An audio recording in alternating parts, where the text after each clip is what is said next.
안녕하세요. 난천입니다. 너무나도 유명한 명성황후 시해 사건. 이때 주모자였던 미우라 공사는 아주 머리가 비상한 개자식이었습니다.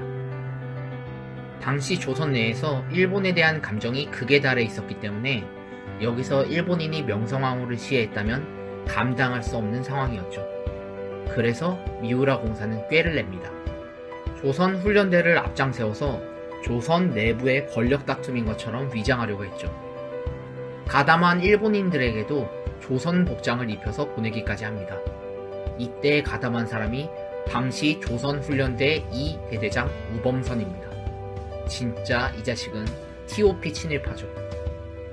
그러고 미우라가 조선인이 서로 죽인 거다 라고 공갈을 치는데 이게 미국인이랑 러시아인의 증언으로 들통나고 다 잡혀 들어가게 됩니다.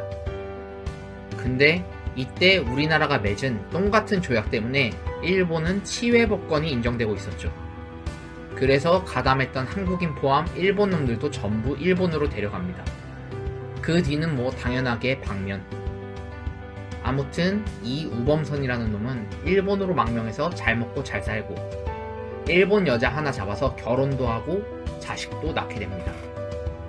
하지만 우리나라에서 이런 매국노를 가만 놔둘 리가 없죠.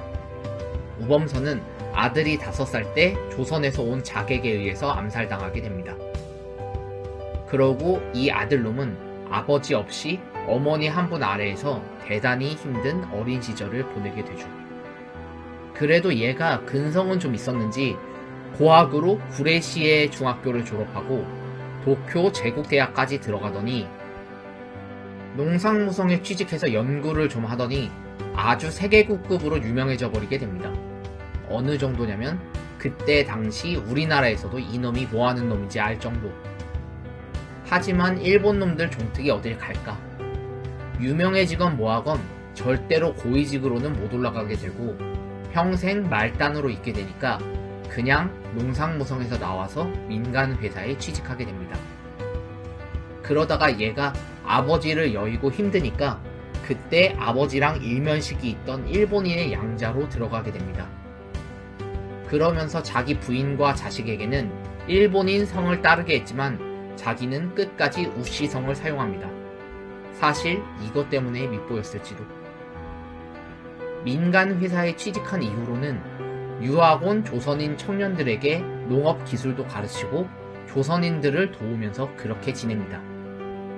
그러고 광복 후에 우리나라에서 세계적으로 유명한 조선인 출신 학자인데 우리나라로 모셔야 되지 않겠냐고 정식으로 요청을 받게 되고 그때 결심을 하죠. 죽을 때는 조선에서 죽어야겠구나. 조선의 농업 기술을 발전시켜야겠구나. 아무튼 그래서 조선으로 넘어오게 됩니다.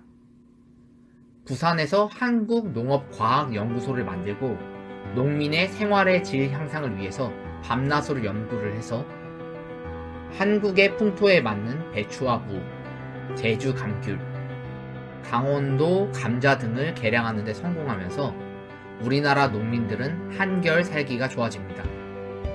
대충 여기까지 읽었으면 감이 오겠지만 바로 이 사람이 씨 없는 수박을 만든 걸로 유명하신 우장춘 박사님이십니다. 대중들에게 고무신 할아버지로 불리면서 존경을 받으시다가 그리고 죽기 직전인 1959년 한국에서 두 번째로 대한민국 문화포장을 받게 되고 사후에는 활동했던 부산 연구소 자리에 업적을 기린 우장춘 기념관이 세워지면서 영원하게 기억되게 되었습니다. 분명 아버지는 명성황후의 시신을 불태운 천하의 개쌍놈이지만 그 자식은 우리나라 농업 발전에 엄청난 기여를 한 위인이시죠. 견부 호자의 대표라고 볼 수 있지 않을까요? 다음 시간에 더 재미있는 이야기로 찾아오겠습니다. 구독과 좋아요 부탁드립니다.